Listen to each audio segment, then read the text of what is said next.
श्रीमद् भगवद गीता कक्षा 79 अध्याय 8 श्लोक 16।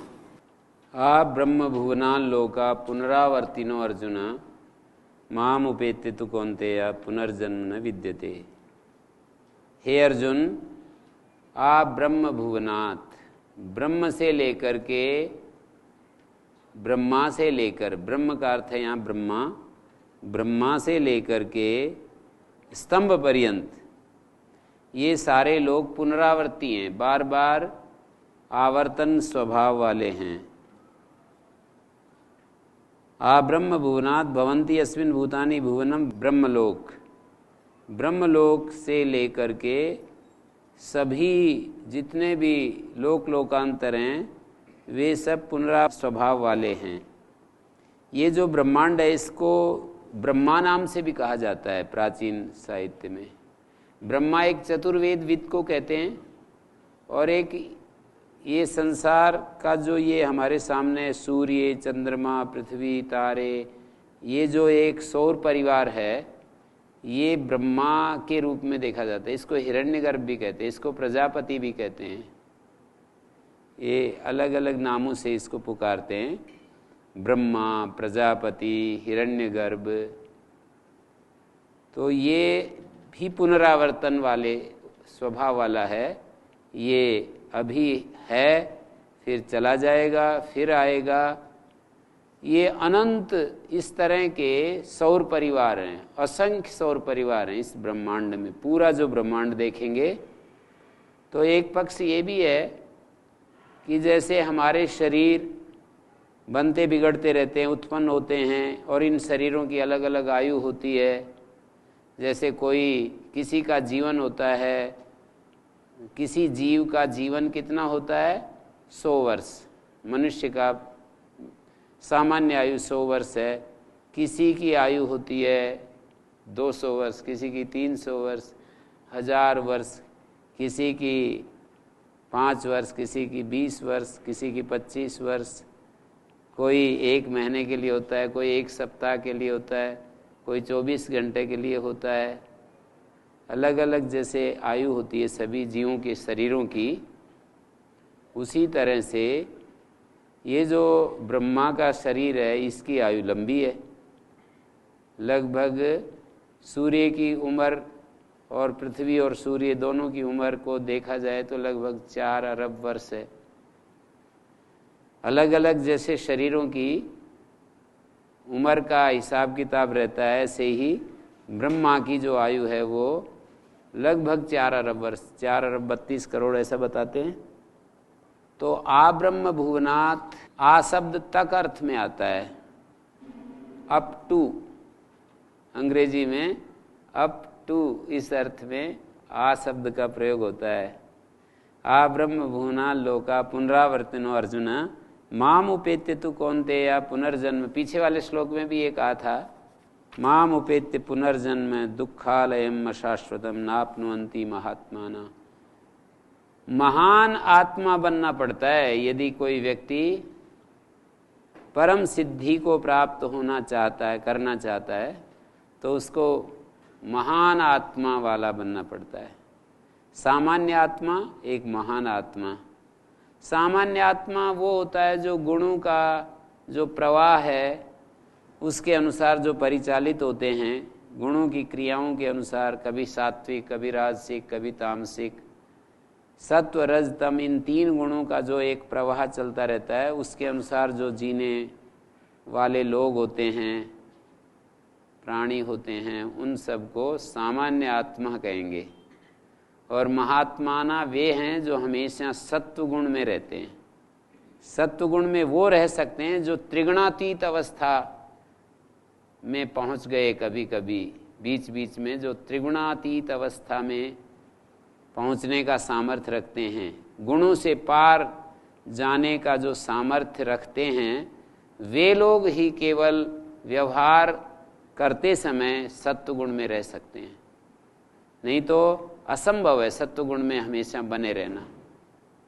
जो लोग गुणातीत अवस्था को प्राप्त कर चुके फिर वो व्यवहार करेंगे तो वो सत्व गुण में रह सकते हैं। सत्व गुण का अर्थ होता है ज्ञान की स्थिति, प्रेम की स्थिति, सहयोग की स्थिति, करुणा की स्थिति, ये सब जो है हमारी सत्व प्रधान स्थिति कही जाती है, जिसमें हमेशा हम अपने शरीर और मन के साथ पार्थक्य अनुभव करते हैं।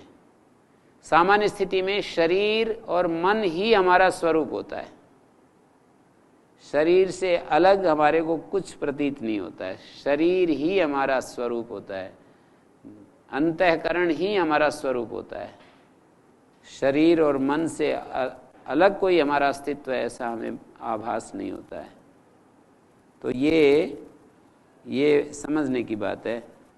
ये एकाग्रता जो होती है वो केवल सत्वगुण में ही होती है कि किसी भी गुण में हो सकती है? नहीं, जो इच्छा पूर्वक जो एकाग्रता है वो सत्वगुण में ही होती है, और बाकी तो एकाग्रता कभी टेम्परेरी रूप से दूसरे गुणों में भी हो जाती है, पर वो इच्छा पूर्वक जो हमारी एकाग्रता है कि अब हम एकाग्र रहना चाहते हैं, ऐसा जो एकाग्रता है, हम हमेशा एकाग्र रहना चाहते हैं, ऐसी जो एकाग्रता है वो सत्वगुण का ही परिणाम है। और सामान्य रूप से तो कोई मूवी देख रहा है और उसकी मनपसंद मूवी है तो उसमें एकाग्र होता है वो उस समय। तो रजोगुण की स्थिति में भी एकाग्रता हो जाती है, तमोगुण की स्थिति में भी कभी कभी एकाग्रता हो जाती है। वो हमारे संकल्प पूर्वक नहीं होती है, वो अपने हिसाब से गुणों का जो एक प्रवाह है, जैसे कभी नींद आ जाती है, कभी हम बड़े क्रियाशील हो जाते हैं, कभी हम शांति में होते हैं, कभी हम अशांति में होते हैं। गुणों का एक जो क्रम है वो निरंतर चलता रहता है, बदलता रहता है, तो उस तरह से होता है। तो यहाँ पर मैं ये कहना चाह रहा था कि महात्मा बनकर के ही हमें सिद्धि प्राप्त होती है। परमाम संसिद्धिम गता महात्माना पुनर्जन्म न आपनुवन्ति। वो भगवान को प्राप्त किए हुए लोग होते हैं जो पुनर्जन्म को नहीं प्राप्त किए। और भगवान को प्राप्त करने का अर्थ ये है, सीधा सा इसका गणित ये है कि जो हमेशा शांति में, उत्साह में और विकार मुक्त स्थिति में जो जीते हैं। हाँ जी। ओम प्रणाम गुरुजी। गुरुजी, त्रिगुणातीत का क्या अर्थ है यहाँ पर? किसका? जैसे त्रिगुणातीत में रहने वाला ही हमेशा सत्व रज तम जो तीन गुण होते हैं ना, वो एक गुणों की जो क्रिया होती है वो एक एक वृत्ति के साथ जुड़ी रहती है। त्रिगुणातीत अवस्था का अर्थ होता है कि हम किसी भी वृत्ति से पार चले जाते हैं। क्लिष्ट और अक्लिष्ट जो दो प्रकार की वृत्तियां होती हैं, उनसे पार जो स्थिति होती है उसको त्रिगुणातीत अवस्था कहते हैं। वृत्तियों में एक क्लिष्ट वृत्ति होती है, एक अक्लिष्ट वृत्ति। तो जब सत्वगुण में होते हैं तो अक्लिष्ट वृत्ति होती हैं, और जब रजोगुण तमोगुण में होते हैं तो क्लिष्ट वृत्ति होती हैं। सीधा सा हिसाब किताब बताया है इन्होंने, एक गणित बता दिया है कि जब चंचलता होती है और जब जड़ता होती है, बेहोशी होती है, तो उस समय क्लिष्ट वृत्तियां होती हैं, हमें पता ही नहीं चलता और हम उस प्रवाह में रहते हैं। चाहे हम अपने मन में संकल्पना कर लें, हम अपने को सुझाव दे दें मैं तो सत्व गुण में हूँ, ऐसे सोचने से नहीं होता है। हमारे को हम ऐसे विचार कर लें कि मैं तो सत्वमय जीवन जी रहा हूँ, तो वो हम ऐसा कल्पना कर लेते हैं, पर वैसा होता नहीं है। वो भी हमारी जड़ता का ये हिस्सा होता है कि हम ऐसा सोच लेते हैं पर वैसा होते नहीं, जड़ता के कारण से ऐसा सोच लेते हैं। तो गुणातीत अवस्था उसको कहते हैं जब हम वृत्ति रहित अवस्था में होते हैं। व्यवहार काल कभी भी गुणातीत अवस्था में नहीं होता है, वो गुणातीत अवस्था का एक प्रभाव होता है हमारे मन के ऊपर। हम सत्व की स्थिति में आ जाते हैं, जब व्यवहार करते हैं तो पूर्ण सत्व की स्थिति में होते हैं, और पूर्ण जब सत्व की स्थिति में होते हैं तो बंधन मुक्त अवस्था रहती है हमारी, बंधे हुए नहीं रहते हैं हम। वो एक अक्लिष्ट वृत्ति होती है कि जैसे मैं हूँ, ये जो बोध है ये भी सत्व की एक पराकाष्ठा की स्थिति में होता है। शरीर से अलग, इंद्रियों से अलग, प्राण से अलग, इच्छाओं से अलग जो हमारा एक स्वरूप है, अपने मैं का बोध, होने का बोध, शरीर से अलग अपने भीतर जाकर के देखेंगे तो ऐसा आपको कहा जाए तो जो लोग साधक हैं वो तो इस स्थिति में पहुंच सकते हैं और अनुभव कर सकते हैं कि देखो ये मेरा शरीर से अलग रूप है, ऐसा अनुभव कर सकते हैं। नहीं तो ये सहज कार्य नहीं है। इसी स्थिति को अनुभव करने के लिए सैकड़ों वर्ष वहां पर उपनिषद में दिखाया है। 100 वर्ष के बाद ये स्थिति आई। इंद्र विरोचन संवाद के माध्यम से ऐसा वहां पर वर्णन किया है। इसकी कठिनता को ही प्रदर्शन करने के लिए इस तरह से रूपक बना करके प्रस्तुत किया। इंद्र और विरोचन प्रजापति के पास गए, उन्होंने कुछ बताया, संकेत दिए कि आत्मा जो होता है वो भूख प्यास से रहित है, भोग ऐष्णा से रहित है, वो शांत स्वरूप है, उसमें शोक मोह आदि नहीं होता है, ऐसे ऐसे लक्षण बताए। तो फिर कहा, शरीर ला करके दिखाया दर्पण में और पानी के कटोरे में पानी भर करके, कांसी के बर्तन में पानी भर करके कहा देखो इसमें। उन्होंने देखा कि यही आत्मा है। तो ऐसे उन्होंने पहले शरीर को आत्मा के रूप में प्रस्तुत किया, फिर हमारे स्वप्न अवस्था में जो हमारे को आभास होता है उसको आत्मा के रूप में कहा, फिर निद्रा में जो हमारे को स्वरूप प्रतीत होता है उसको आत्मा के रूप में कहा, फिर जो है जागृत नींद की तरह जब जागृत स्थिति हमारी हो जाती है, जागृत सुसुप्ति, वहाँ फिर पहुँचाया। तो ये कितना मुश्किल बताया है इस काम को। हाँ जी। ओम गुरु जी, निद्रा और स्वप्न जैसे अलग अलग उन्होंने बताया, तो निद्रा और स्वप्न में अंतर क्या है? नींद में तो स्वप्न नहीं होता है ना, और स्वप्न में तो स्वप्न होता है। जब हम स्वप्न लेते हैं तो वो एक स्थिति है, अवस्था है हमारी। जैसे इस समय जागृत अवस्था है, ये हमारी जागृत अवस्था है। जब नींद में चले जाते हैं और फिर स्वप्न लेते रहते हैं, स्वप्न आते हैं, वो स्वप्न अवस्था है। और फिर स्वप्न भी बंद हो गए तो गहन निद्रा की स्थिति आ जाती है। ये तीसरी स्थिति है, सुसुप्त अवस्था। स्वप्न अवस्था, सुसुप्त अवस्था, और चौथी स्थिति है तुरीयावस्था कहें, जागृत सुसुप्ति कहें, या उसको असंप्रज्ञात समाधि कहते हैं योग दर्शन में उसको। और असंप्रज्ञात समाधि से पूर्ववर्ती जो स्थिति है, संप्रज्ञात समाधि जिसको योग दर्शन में कहा है, अपने होने का एहसास, शरीर से अलग अपने होने का एहसास, मैं हूं। ये हमेशा आधा घंटे के लिए या 10 मिनट के लिए, 15 मिनट के लिए, 20 मिनट के लिए, 5 मिनट के लिए कम से कम ऐसा आप करके देखें कि मैं हूं। केवल यही आपके ज्ञान में रहना चाहिए, दूसरी कोई वृत्ति बीच में ना आए।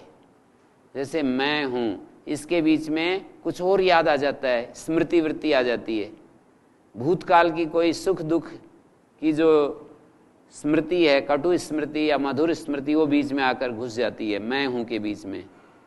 मैं हूं से हट करके शरीर को ही हम अपना स्वरूप समझ लेते हैं, मेरी कोई वस्तु याद आ जाती है, स्मृति वृत्ति बीच बीच में आती है। ध्यान काल में विशेष करके स्मृति वृत्ति का प्रवाह हमारे ऊपर होता है।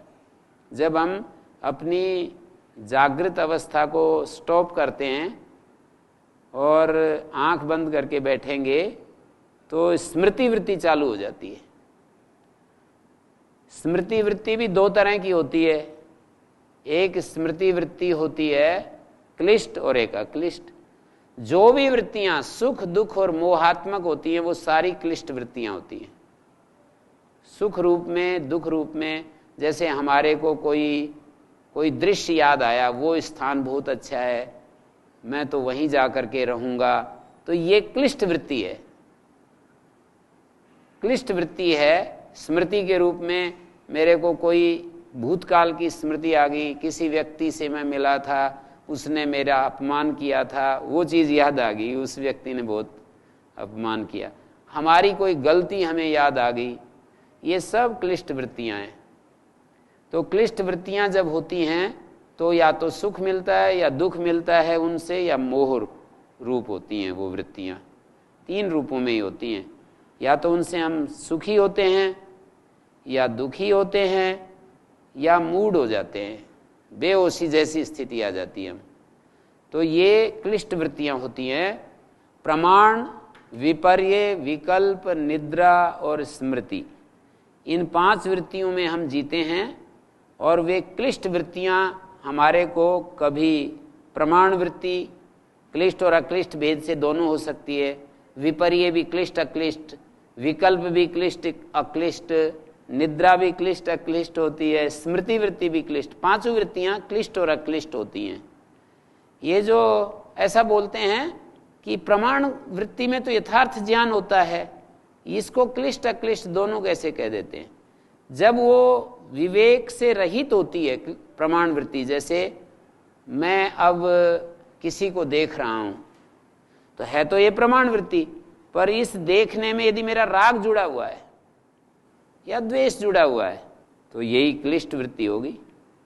और विवेक के साथ यदि मैं किसी चीज को देख रहा हूं कि ये सब भगवान की महिमा है और ये सब भगवान की रचना है, इस तरह से मैं देख रहा हूं, मेरा ये जो शरीर है ये मेरे से अलग है, मैं अलग हूं, ये भी वृत्ति है, पर ये अक्लिष्ट वृत्ति होगी। शरीर और आत्मा के पार्थक्य को जब हम अनुभव करते हैं तो ये एक प्रकार से अक्लिष्ट वृत्ति होती है। तो सुख दुख मोह के रूप में जो भी वृत्तियां उठती हैं हमारे भीतर, वे सब क्लिष्ट वृत्तियां होती हैं और वे हमारे को कर्माशय को बनाती रहती हैं और उस कर्माशय के अनुसार हमें जन्म, आयु, भोग इत्यादि मिलते रहते हैं। हाँ जी गुरुजी, कोई विचार होता है, किसी समय वो हमें बहुत अच्छा लगता है, हम उसके बारे में जब मनन करते हैं हमारे अंदर आता है, और वही विचार किसी समय ऐसा हो जाता है कि हमें बहुत बुरा लगता है, हमें वो बिल्कुल अच्छा नहीं लगता, हम उसके बारे में सोचना भी पसंद नहीं करते। यही गुणों का प्रवाह बताया है, इसी को गुणों का प्रवाह कहते हैं। माने एक जैसे विषय सुख होते हैं ना, तो रजोगुण की स्थिति में विषयों का सुख हमें बहुत ही अच्छा लगेगा, पर वही सुख यदि हमारी स्थिति चेंज हो गई, सात्विक स्थिति आ गई, तो हम उसको बिल्कुल पसंद नहीं करेंगे, वो हमारे लिए नापसंद हो जाता है।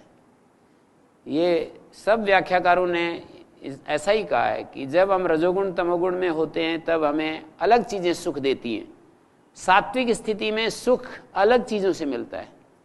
जैसे अब सत्संग है, इसमें जो सुख मिल रहा है, सत्संग में भी एक सुख मिलता है, ज्ञान की चर्चा सब सुनते हैं तो इसमें एक सुख मिलता है। तो आप एकांत में बैठ करके और अपने स्वरूप का ध्यान करते हैं, वो भी एक सुख मिलता है।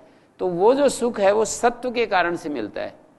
पर वैषयिक सुख जितना भी होता है, इंद्रिय सुख जिसको कहते हैं, वो सारा रजोगुण के प्रबल होने पर ही हमें सुखद प्रतीत होता है। तो गुणों का एक प्रवाह है, निरंतर चल रहा है, गुण हमेशा बदलते रहते हैं, हमेशा अपना काम करते रहते हैं। तो गुणों का जब रजोगुण का प्रवाह होता है तब विषय सुख और ऐश्वर्य ये हमको अच्छा लगते हैं, और जब तमोगुण बढ़ता है तो अधर्म, अज्ञान, अवैराग्य, अनैश्वर्य ये सब हमारे जीवन का स्वरूप होता है। मानिए हम अधर्म में जीते हैं, अज्ञान में जीते हैं और राग में जीते हैं, और हमारी जो मन की जो शक्ति है बड़ी कमजोर होती है। ऐश्वर्य का अर्थ है दृढ़ इच्छा शक्ति और अनैश्वर्य का अर्थ होता है मंद इच्छा शक्ति। हमारी जो इच्छा शक्ति है वो बड़ी ढीली ढाली होती है, कमजोर होती है। इस तरह तो फिर हम पता लगा सकते हैं अपना कि हम किस गुण में इस समय चल रहे हैं, कि अगर हमारे अंदर क्यों नहीं लगा सकते, ऐसी भावनाओं में हमारी रुचि लग रही है, विचारों में, भोजन से पता लगा सकते हैं। यही तो कहा है वहां पर गीता में 17वें 18वें अध्याय में ये जो गुणों का विभाग करके दिखाया है, सात्विक, राजसिक, तामसिक, वो हमारा अध्ययन करने के लिए तो बताया है कि हम किस गुण में चल रहे हैं। सात्विक श्रद्धा है, राजसिक श्रद्धा है, तामसिक श्रद्धा है, उसके लक्षण करके गिना करके बताया है कि ऐसा ऐसा जो हमारे अंदर भाव होता है तो वो सात्विक श्रद्धा का रूप होता है। जहाँ हमारी आस्था होती है, जिनमें हमारी निष्ठा होती है, वो गिन गिन करके वो आगे हम पढ़ेंगे तो आएगा। इसी तरह से आहार 3 प्रकार का, तपस्या 3 प्रकार की, दान 3 प्रकार का, यज्ञ 3 प्रकार का। तो वो सात्विक, राजसिक, तामसिक भेद इसीलिए किया है कि हम राजसिक, तामसिक से ऊपर उठें और सात्विक स्थिति हमारे लिए प्राप्तव्य बने।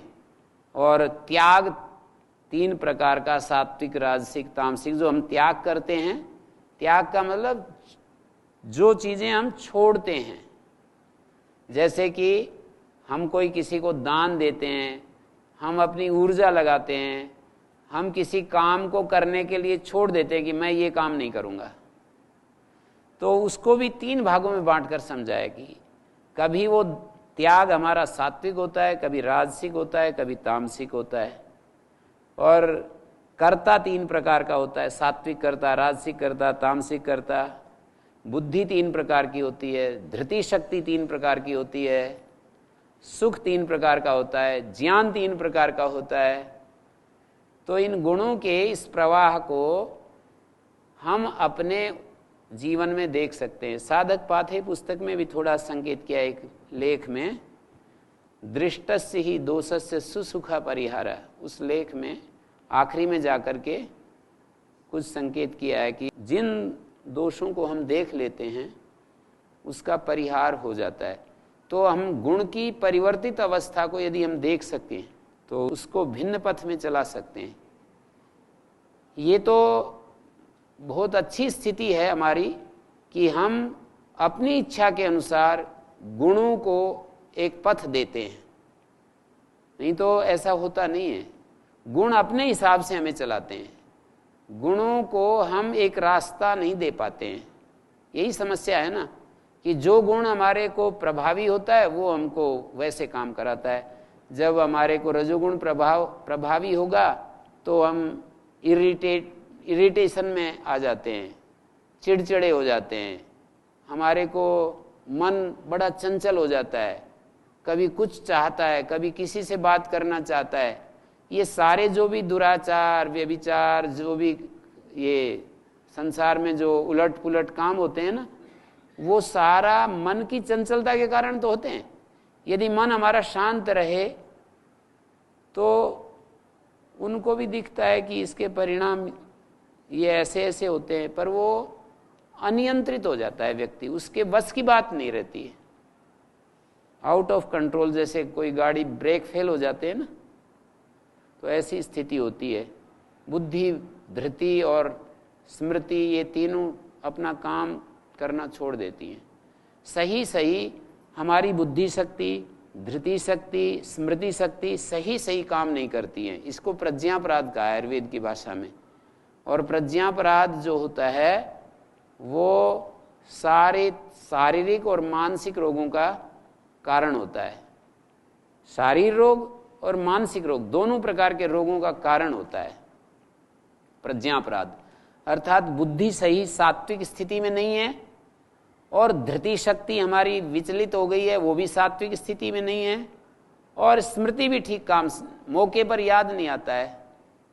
मौके पर हमारे को जो स्मृति चाहिए, तो ये सब साधक लोग इन सब बातों को देखते हैं और वो हमेशा अंतर्मुख होते हैं।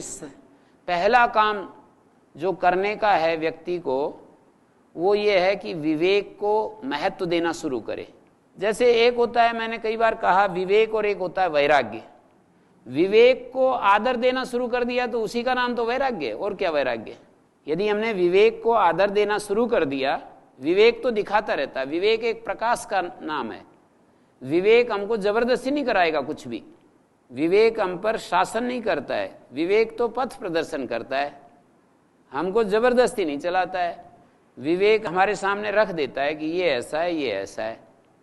उसके बाद एक और शक्ति काम करती है, तो उसको वैराग्य कहें या विवेक का आदर करना कहें, वो एक अगली शक्ति है। विवेक का यदि आदर करने लग जाएं तो फिर हमारे को वो पथ सुगम हो जाता है, उस पथ पर चलना सुगम हो जाता है। या वैराग्य हमारे अंदर आ जाए तो वैराग्य, विवेक तो शास्त्र से, गुरुजनों से हम सीख लेते हैं, हमारी बुद्धि में विवेक तो आ जाता है। सूक्ष्म विवेक तो साधना की उच्च स्थिति में ही आता है। लंबे समय तक विचार करते रहें, चलते रहें, तो विवेक का जो सूक्ष्मतम रूप है वो तो समय पा करके ही उद्घाटित होता है। लेकिन सामान्य रूप से शास्त्र और गुरुजन जो बताते हैं वो उतना मात्र विवेक तो हमारे सामने उसके रास्ते उद्घाटित होते ही रहते हैं। फिर उसके अनुसार उसका हम आदर नहीं करते हैं। विवेक तो अपना काम कर देता है, उसके बाद हम उसका आदर नहीं करते हैं, ये कहें। या उस विवेक ने जो दिखाया रास्ता कि भाई अशुभ से हटना है, शुभ में रहना है, ये दो बात दिखाता है विवेक। शुभ और अशुभ का, आत्म और अनात्म का, नित्य और अनित्य का, पवित्र अपवित्र का, सुख और दुख का, शांति और अशांति, कर्तव्य और अकर्तव्य, इन दोनों रूपों को दिखा देता है विवेक। लेकिन उसके बाद हम जो त्याज्य है उसको त्यागना और ग्राह्य को ग्रहण करना, ये एक और शक्ति चाहिए हमारे को। हमें अतिरिक्त शक्ति की आवश्यकता है। केवल विवेक से, ऐसा कहते हैं जब विवेक की महिमा बताते हैं कि जब हमारे को ठीक ज्ञान हो जाता है तो चीज़ें अपने आप ही छूट जाती हैं। किसी अर्थ में ये भी उनका कहना ठीक है। जैसे आदमी ये देख लेता है कि ये जो है अग्नि तो भाई जलाती है, तो ये विषयों की अग्नि तो तुझे जलाएगी, इच्छाएं तो तेरे को अपना नृत्य नचाएंगी, नाच नचाएंगी। ऐसा साफ साफ विवेक जब इतना स्पष्ट हो जाए कि जैसे अग्नि का जलन की तरह हमारे को हमेशा हमारे भीतर अपना कार्य करता रहे, तो जैसे आग में हम हाथ नहीं डालते,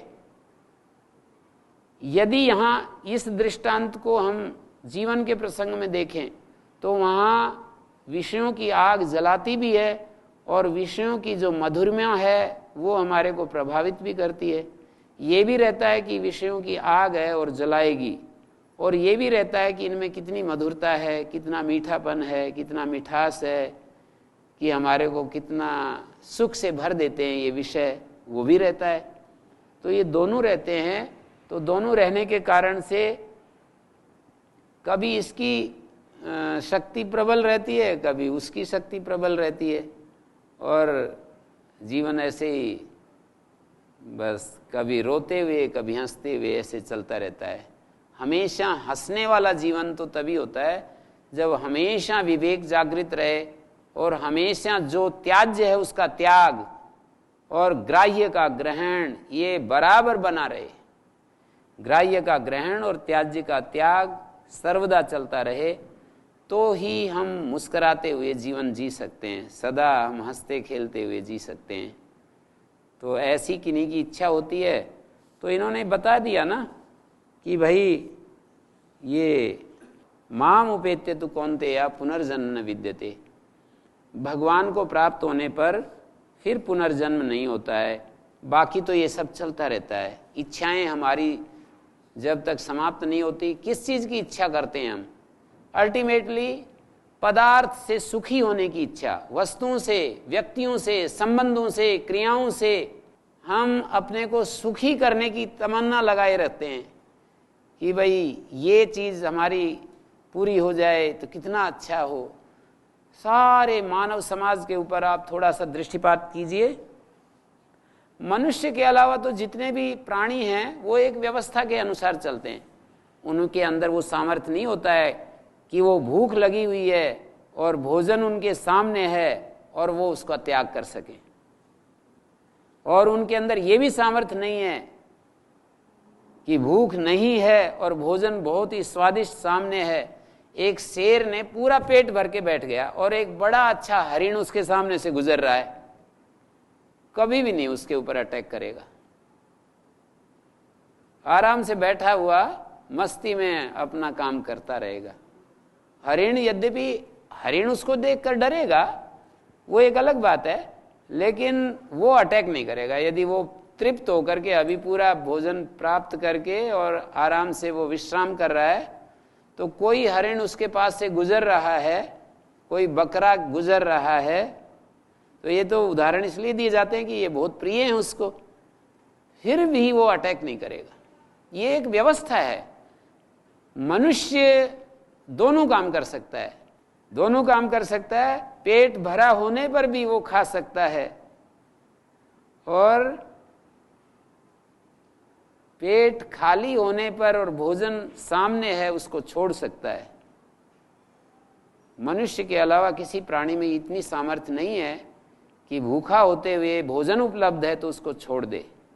किसी गाय को भूख लगी हुई है और जौ का हरे हरा जौ उसके सामने डाल दिया जाए या बरसिम डाल दी जाए और वो भूख लगी हुई है और उसको छोड़ दे, ऐसा नहीं हो सकता है। या पेट भर गया है और उसके सामने ला करके हम उत्तम से उत्तम घास उसके सामने डालते हैं और अनाज डालते हैं, तो वो पेट भरने के बाद उसको एक बार सूंघ करके वापस हट जाएगी। कभी तो सूंघती भी नहीं है, ऐसा देखा हमने पशुओं के साथ रह करके। तो ये मनुष्य का ही सामर्थ्य है कि वो इतने मुश्किल काम को कर सकता है कि उसका विवेक यदि ये बताए कि नहीं, ये वस्तु परिणाम में तुझे दुख देगी, तो उसका विवेक उसको छुड़ा देगा। यदि वो सामने है वस्तु पदार्थ तो भी उसको छोड़ देगा। तो अब ये काल की गणना करके दिखा रहे हैं, आगे जो दिखा रहे हैं, सहस्त्र युग पर्यंतम अहर्यत ब्रह्मणो विदु रात्रिम युग सहस्त्रांताम तेओ रात्र विदो जना। अहोरात्र के जानने वाले मनुष्य ये बताते हैं कि ब्रह्मा का एक युग अहर्यत एक दिन होता है सहस्त्र युग पर्यंत। 1000 युग, एक युग का अर्थ है एक चतुर्युगी, और 1000 चतुर्युगी ये ब्रह्मा का एक दिन कहा जाता है। और रात्रिम युग सहस्त्रांत युग सहस्त्रांताम रात्रिम, उतना ही 1000 चतुर्युगी की जो अवधि है, काल की अवधि, वो प्रजापति या विराट जो ब्रह्मा है उसका रात्रि कही जाती है। युग सहस्त्रांताम, उतना ही सहस्त्र युग पर्यंतम सहस्त्राणी युगानी पर्यंतम पर्यवसानम यस्य कस्य अह, सहस्त्र युग पर्यवसान है जिसका, ऐसा दिन, उसको सहस्त्र युग पर्यंतम अह, अह का विशेषण है ये, सहस्त्र युग पर्यंतम, 1000 युग में परिसमाप्ति है जिसकी, ऐसा दिन ब्रह्मा का दिन। जैसे हमारा दिन होता है 24 घंटे का, मतलब 12 घंटे का, और रात्रि 12 घंटे की, ऐसे ही ब्रह्मा का जो दिन है वो 1000 चतुर्युगी होती है। 1000 चतुर्युगी कैसे समझेंगे? 4,32,000 वर्ष की का अवधि का एक होता है कलयुग, इससे दुगना काल 8,64,000 का द्वापर होता है, इससे तिगुना 12,96,000 ये त्रेता का अवधि है, काल की अवधि। और सतयुग 17,28,000 ये सतयुग की अवधि है। इन सब को मिलाकर के देखेंगे तो 43,20,000 ये जो है चतुर्युगी का काल हुआ।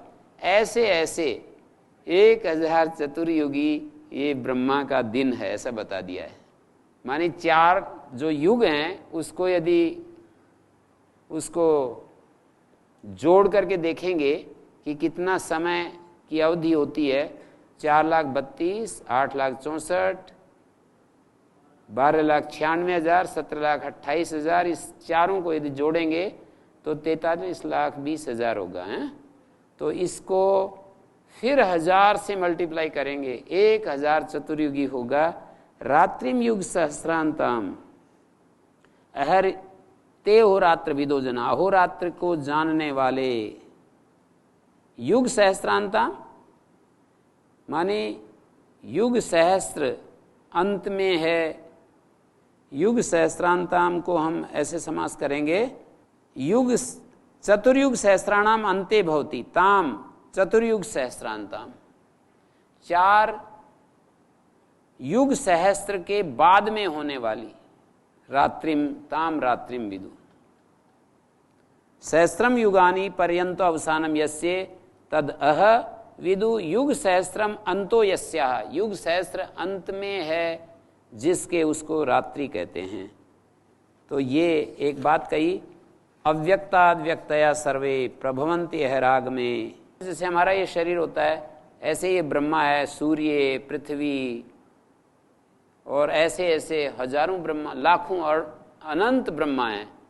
ऐसे ऐसे जैसे हमारे शरीर उत्पन्न होते हैं, नष्ट होते हैं, ऐसे ये सौर परिवार जिसका सूर्य नेता बनता है, जैसे हमारा मूर्धा होता है ऐसे ये सूर्य मूर्धा है, इसका अंतरिक्ष धड़ जैसे होता है, और ये पृथ्वी लोक होता है हमारा जैसे इस शरीर में, ऐसे ही यहाँ पर भी मूर्धा, अंतरिक्ष और पृथ्वी, ये तीनों लोकों को एक विशेष उसमें देख सकते हैं हम तुलना करके।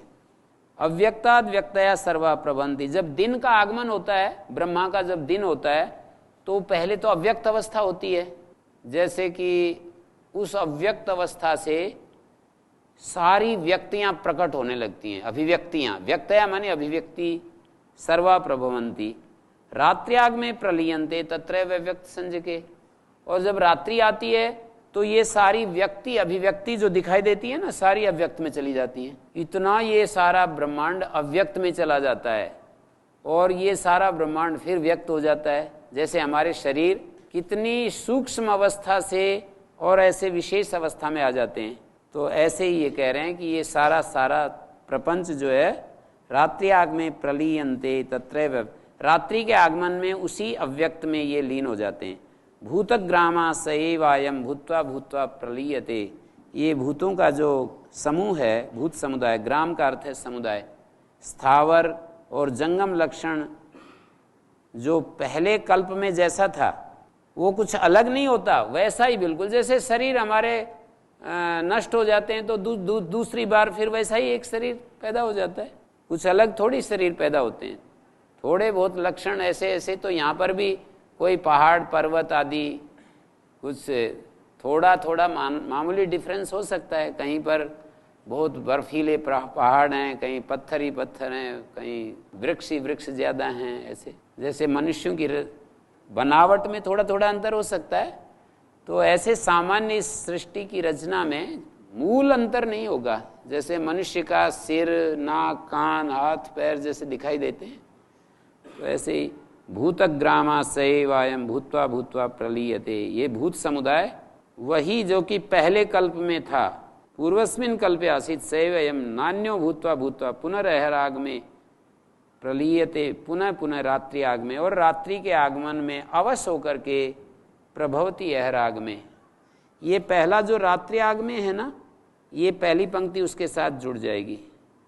भूतग्रामा सएवायम, ये सारा भूतग्राम रात्रि के आगमन होने पर अवस भाव से प्रलीन हो जाता है। ये अवस तक एक बात हो गई, परवश होकर के लीन हो जाता है। और हे पार्थ प्रभवती अहराग में, और फिर जब दिन का आगमन होता है, मानी प्रलय के बाद जब दिन का आगमन हो जाता है तो फिर प्रकट हो जाता है। प्रभवती मानी उसका प्रादुर्भाव हो जाता है। परस तस्मात् भावो अन्यो व्यक्तो व्यक्तात् सनातना यह स सर्वेषु भूतेषु नश्यत्सु न विनश्यति। एक अन्य परस तस्मात् अन्य भाव अव्यक्त अव्यक्तात् सनातना, ये अव्यक्त से अलग एक अन्य परम भाव होता है। यह सर्वेषु भूतेषु नश्यत्सु न विनश्यति, सभी प्राणियों के नष्ट होते हुए भी जिसका नाश नहीं होता है। फिर देखिए एक बार, परस तस्मात् भावो अन्यो अव्यक्तो अव्यक्तात् सनातना, ये यहाँ पर ये दिखाना चाह रहे हैं कि एक अलग भाव सत्तात्मक पदार्थ है।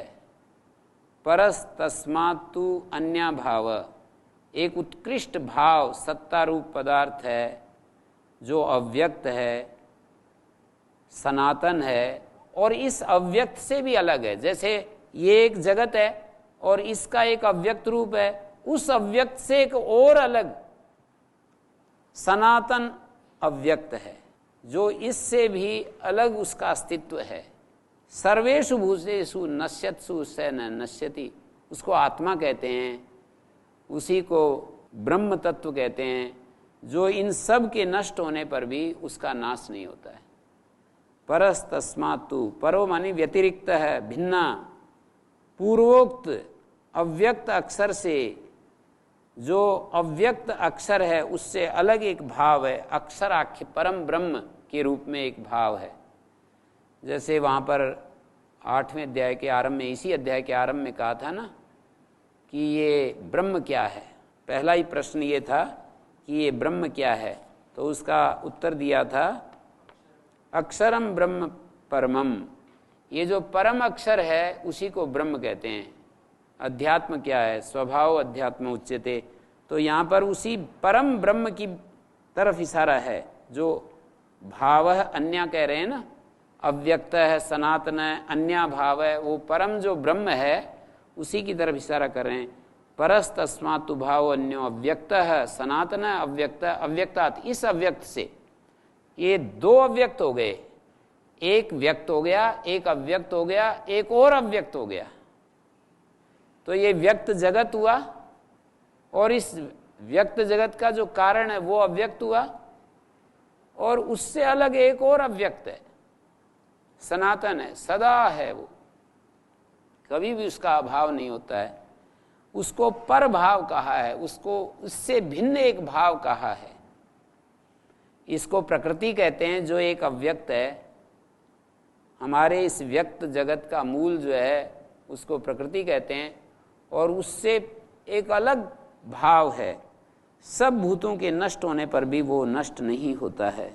अव्यक्त अक्षरस्य विवक्षितस्य अव्यक्ताद् वैलक्षण विशेषणार्थ भाव अक्षराख्यम परम ब्रह्म।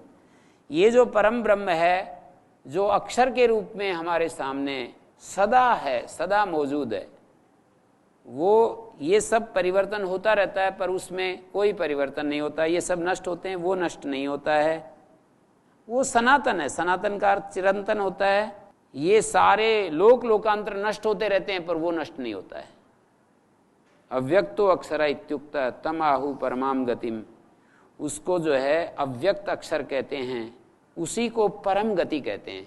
हमारी असंप्रज्ञात जो योग की स्थिति है, या मांडुक उपनिषद में 4 अवस्थाएं बताई, एक जागृत, एक स्वप्न, सुषुप्त और तुरीयावस्था। तो उस तुरीयावस्था में जो अभिव्यक्ति होती है, अव्यक्तो अक्षर इत्युक्ता तम आहु परमाम गतिम, उसी को परम गति कहते हैं। यम प्राप्य न निवर्तन्ते तद्धाम परमम मम, जहाँ पर पहुँचने के बाद फिर लौटना नहीं होता है, वो मेरा परम धाम है। यम प्राप्य न निवर्तन्ते, जहाँ जाने के बाद वापस लौटना नहीं होता है, तद्धाम परमम मम, वो मेरा परम धाम है। वहाँ से लौटते ही नहीं, तो कह रहे हैं फिर ये संसार समाप्त हो जाना चाहिए। तो ये इतना अनंत है कि अनंत काल तक भी 1 2 3 मान लीजिए मुक्त हुए, और अनंत काल तक मुक्त होते गए, अनंत काल तक मुक्त होते गए, तो भी इतना अनंत है कि जैसे आजकल हमको दिखाई देता है ऐसा ही सब समय ऐसा ही रहेगा। इदानीमेव सर्वत्र नात्यंतोच्छेद, सांख्य में एक सूत्र आता है कि जैसे इस समय अत्यंत उच्छेद नहीं हो रहा है ना, ऐसे कभी भी अत्यंत उच्छेद नहीं होगा। कुछ लोग कहते हैं कि दोबारा आते रहते हैं लंबे लंबे समय के बाद, फिर इस पृथ्वी ग्रह की यात्रा करने के लिए फिर आ जाते हैं, फिर जन्म ले लेते हैं। चलो ठीक है, यदि ऐसा आ जाते हैं तो ऐसा भी ठीक है। बहुत लंबे समय तक वो एक आनंद की अवधि में ऐसे बताते हैं कि 36,000 बार ये सृष्टि उत्पत्ति प्रलय होता रहता है, तब तक वो परमात्मा के साथ रहते हैं और फिर वहाँ से वापस फिर इस जीवन को ग्रहण कर लेते हैं। ये एक व्यवस्था बताई जाती है। दूसरी एक व्यवस्था ये जो हम सुन रहे हैं कि यम प्राप्य न निवर्तन्ते तद्धाम परमम मम, जिसको प्राप्त होने के बाद फिर वापस लौटना नहीं होता। पुरुषाशय पर पार्थ है भक्त्या लभ्यस्तु अनन्या। बार बार हमको एक दिशा दे रहे हैं भगवान गुरु। हे पार्थ, वो परम पुरुष अनन्य भक्ति के द्वारा प्राप्त करने योग्य होता है। हर अध्याय में ये भक्ति की बात आ जाएगी साधन के रूप में। हे पार्थ, हम लोग हैं पार्थ। हे पार्थ, भगवान गुरु हमें संदेश दे रहे हैं कि हे पार्थ, वो परम पुरुष अनन्य भक्ति के द्वारा ही प्राप्त करने योग्य है। अनन्य भक्ति क्या होती है? जैसे वो हमसे प्रेम करता है ऐसे ही हम भी उससे प्रेम करने लग जाएं। भगवान का प्रेम जो है ना वो अद्भुत है हमारे प्रति। तो जैसे वो हमसे प्रेम करता है ऐसे हम उससे प्यार करने लग जाएं, ये भक्ति है। और ये भक्ति कैसी हो? बोले अनन्य भक्ति होनी चाहिए। हमारी भक्ति चेंज होती रहती है। जैसे किसी की शादी हो गई, वो बीच में ही कभी झगड़ा हो गया, वो डाइवर्स हो गया, तो फिर कोई दूसरा शादी कर लेता है। चेंज हो गया ना, भक्ति चेंज हो गई। फिर कोई जैसे मर गया तो फिर, ये तो मैंने डाइवर्स की बात की, वैसे भी कोई मर जाता है तो फिर दूसरी शादी कर लेता है। ऐसे नहीं कि भाई हमारे को तो बस अब हम नहीं, दूसरी शादी कर लेंगे, तीसरी शादी कर लेंगे, ऐसे होता रहता है।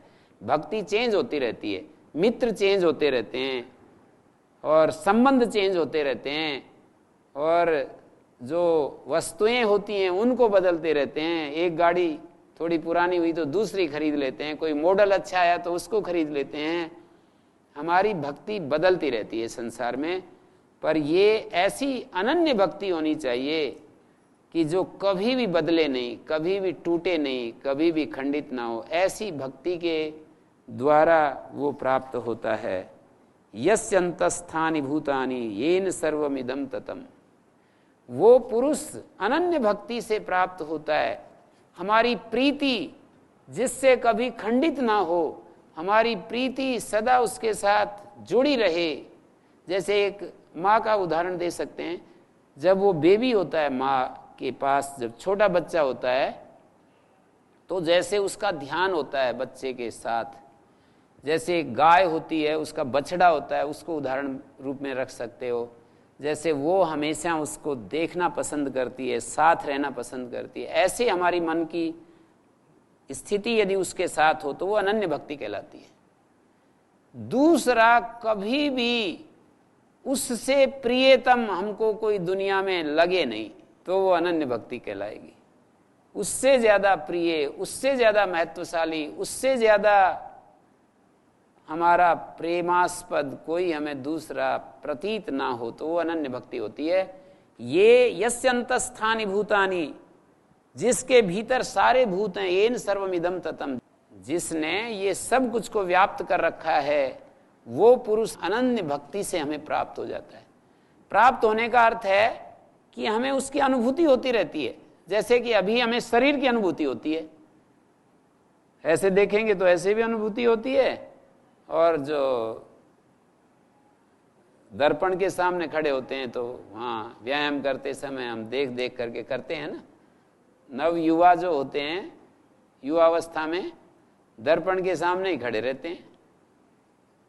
तो ऐसे हमारे को ये सब जो है दिखता है ना, मकान दिखते हैं, गाड़ियाँ दिखती हैं, इंटरनेट दिखता है, चित्र दिखते हैं, और हमारी वाणी दिखती है, रूप दिखता है, गंध दिखती है, शब्द स्पर्श रूप रस गंध दिखते हैं, सम्मान और अपमान दिखता है हमारे को,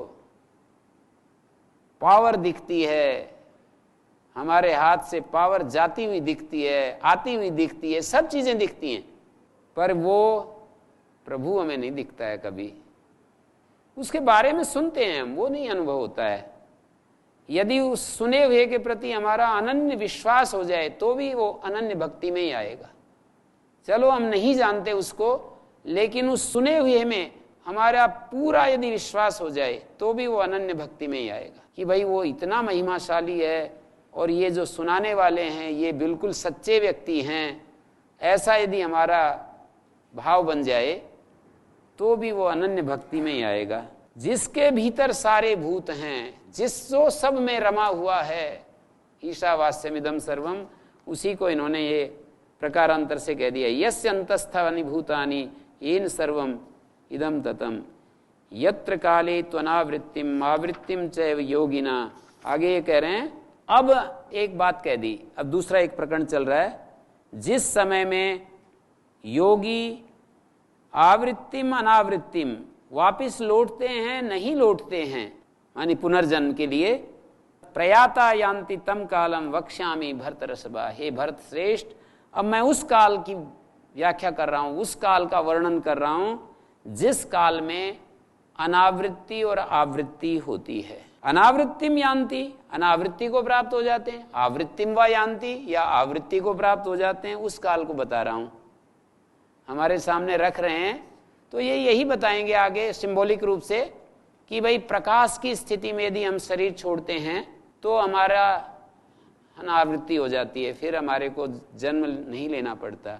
और यदि इच्छाओं को लेकर के अंधकार की स्थिति क्या है, जब हमारे को इच्छाएं चारों तरफ से घेरे रहती हैं और हमारा ज्ञान पूरा हमारे को ढके रहता है, तो फिर वो, तो उसी को इन्होंने दिखाया, यस्मिन काले प्रयाता आवृत्तिम यान्ति और अनावृत्तिम यान्ति तम कालम वक्ष्यामि, उस काल को मैं तुम्हारे सामने रख रहा हूं।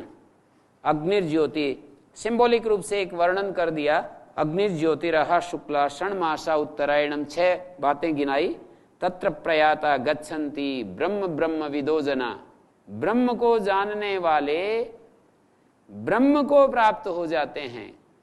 पहले थोड़ा अग्नि के रूप में प्रकाश आता है, फिर उनका ज्योति बन जाती है, फिर दिन की तरह, फिर शुक्ल पक्ष, षण्मास, उत्तरायण, जैसे प्रकाश ही प्रकाश, उनका जीवन प्रकाशमय हो जाता है। तो फिर वो वापस क्यों आएंगे? तत्र प्रयाता गच्छन्ति, ब्रह्म को प्राप्त हो जाते हैं। और दूसरी तरफ धूमो रात्रिस्तथा कृष्णा षण्मासा दक्षिणायनम तत्र चांद्रमसम ज्योतिर्योगी प्राप्य निवर्तते। कहते हैं जैसे धुआं होता है और अंधेरा बढ़ता जा रहा है, रात्रि, कृष्ण पक्ष, षण्मास और दक्षिणायन, ये 5 शब्द इधर गिनाए, अग्नि, ज्योति, अह, शुक्ल, षण्मास, उत्तरायण, इधर 6 हैं, 1 2 3 4 5 6। धूमो रात्रि तथा कृष्णा, धुआं, रात्रि, कृष्ण पक्ष, षण्मास वहाँ शुक्ल पक्ष है, ये षण्मास वहाँ उत्तरायण है, ये दक्षिणायन है। एक ज्योति की जगह इन्होंने धूम से रात्रि पर पहुंच गए हैं। अग्निर्ज्योति तत्र चांद्रमसम ज्योति, चांद्रमस ज्योति को प्राप्त करके, उसको सूर्य प्रधान ज्योति कह दिया, इसको चांद्रमस ज्योति कह दिया है। योगी प्राप्त निवर्तते, योगी जो है इस चांद्रमस ज्योति को प्राप्त करके वापिस लौट आता है। मानी एक देखिए, एक होती है इस पार्थिव जीवन की प्रक्रिया, एक होती है स्वर्गलोक, एक होती है मुक्ति। तो पुण्य कर्मा जो लोग होते हैं वो स्वर्ग में रह करके वापस लौट आते हैं। तो ये पुण्य कर्माओं का वर्णन किया है यहाँ पर। जब हम यज्ञ याग आदि करते हैं, इस संसार को बहुत सुख पहुँचाते हैं, बहुत ज़्यादा दुनिया को हम बहुत सुख देते हैं, यज्ञ के द्वारा भी इस सारी समष्टि को सुख दिया जाता है। अपने जीवन को संयमित रखते हैं, अपने लिए भोग इस तरह से भोग नहीं भोगते हैं। इच्छाएं तो होती हैं पर मर्यादित जीवन जीते हैं। जैसे कि यज्ञ करते समय आहिताग्नि, जो सज्जन होते हैं जिन्होंने ऐसा संकल्प लिया होता है, उनको एक व्यवस्था होती है, एक विधान होता है कि इसके तहत उनको जीवन जीना होता है। गृहस्थ में रहते हुए भी पूरा नियम संयम से जीवन जीते हैं, वाणी का दुरुपयोग नहीं करते, अपनी सामर्थ्य का दुरुपयोग नहीं करते, यज्ञ याग आदि करते रहते हैं, साधनों का सदुपयोग करते हैं, पूरा ज्ञान नहीं होता है। तो वो फिर स्वर्ग लोक में पहुंचकर और फिर वो पुण्य क्षय होने के बाद फिर वापस लौट आते हैं। और जो ज्ञानी होते हैं वो सदा फिर वापस नहीं लौटते हैं। ये दिखाया है यहाँ पर। कल आगे फिर बढ़ते हैं हम। ओम शांति। शांति शांति।